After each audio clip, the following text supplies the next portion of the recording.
Fala pessoal, Rafael Serafim. Vamos dar sequência aqui na nossa playlist aqui do nosso bot de WhatsApp. Vamos ver o que a gente fez até agora e quais caminhos a gente precisa seguir aqui.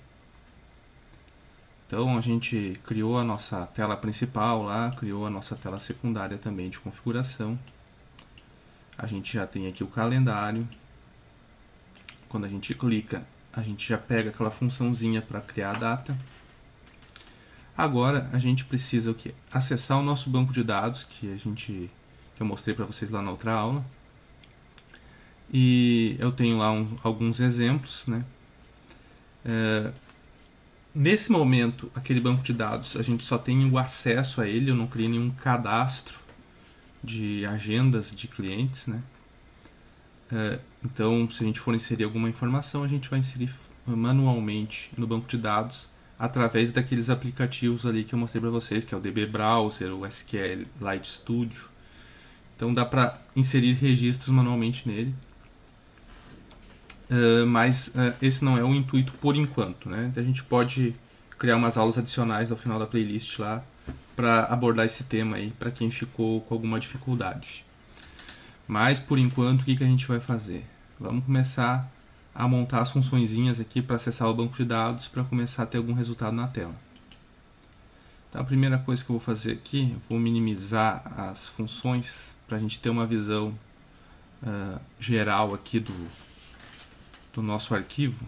Então a gente tem lá as bibliotecas, a nossa classe WhatsApp-envio, a função int, que é de inicialização, e a nossa função aqui da tela principal.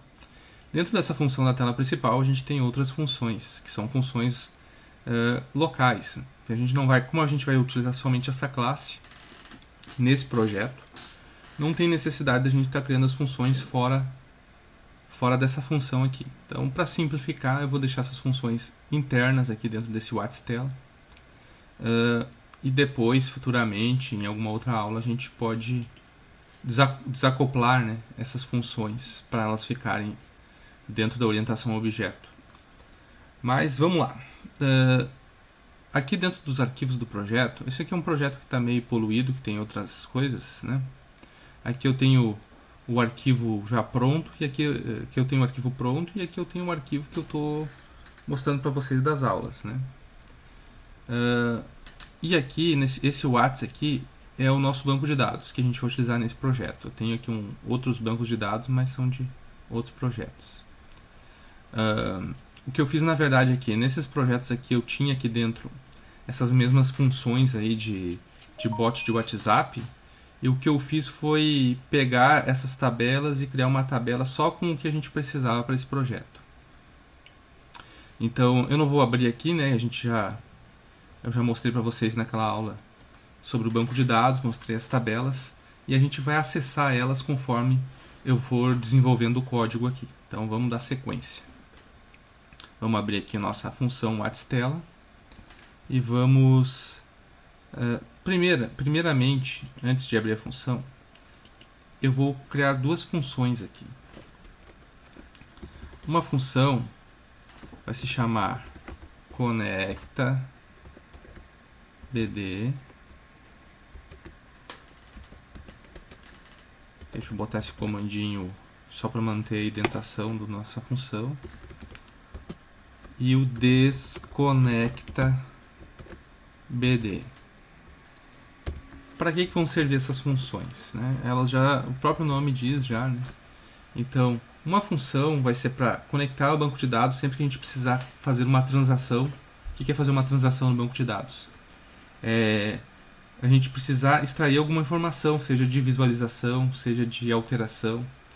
Então, para quem ainda não tem muito conhecimento de SQL, talvez seja um pouco complicado, mas o SQL ele é um banco de dados e eu tenho que fazer transações para poder acessar esses dados, alterar esses dados, excluir esses dados ou criar dados novos dentro das tabelas.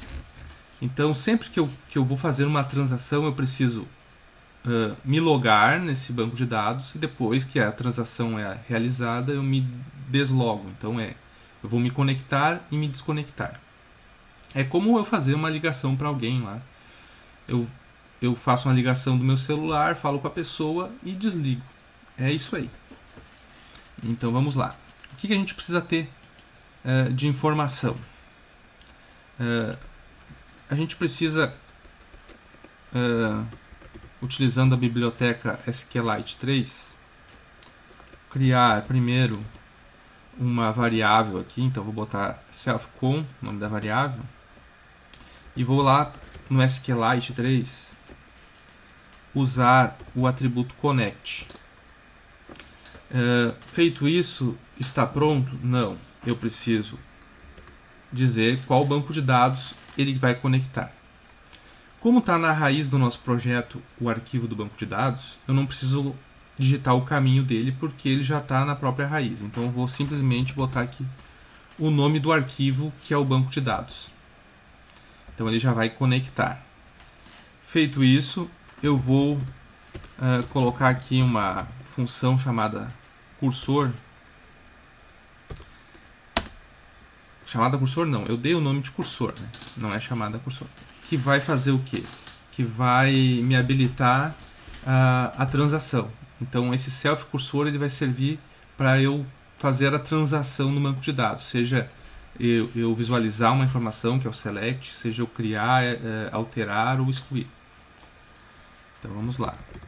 Então vou botar aqui o self_con, né, que foi a variável que eu criei do connect, ponto cursor. Pronto. Então o nosso ConnectABD está pronto. Então a gente com essa função aqui a gente pode conectar ao banco de dados.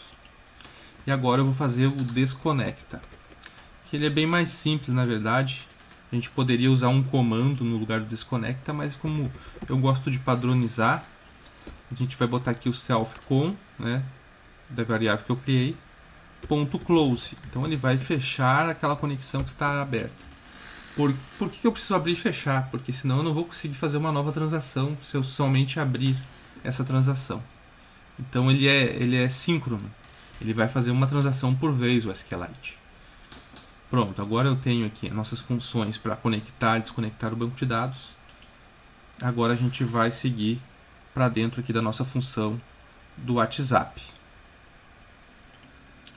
Então agora dentro da nossa função WhatsTela, aqui no início eu vou criar 3 funções. Depois vocês vão ver para que servem essas funções. Uma é apenas uma ponte entre outra função. Então vamos criar a busca cliente Whats, essa função. Vamos criar a função envia mensagem Whats.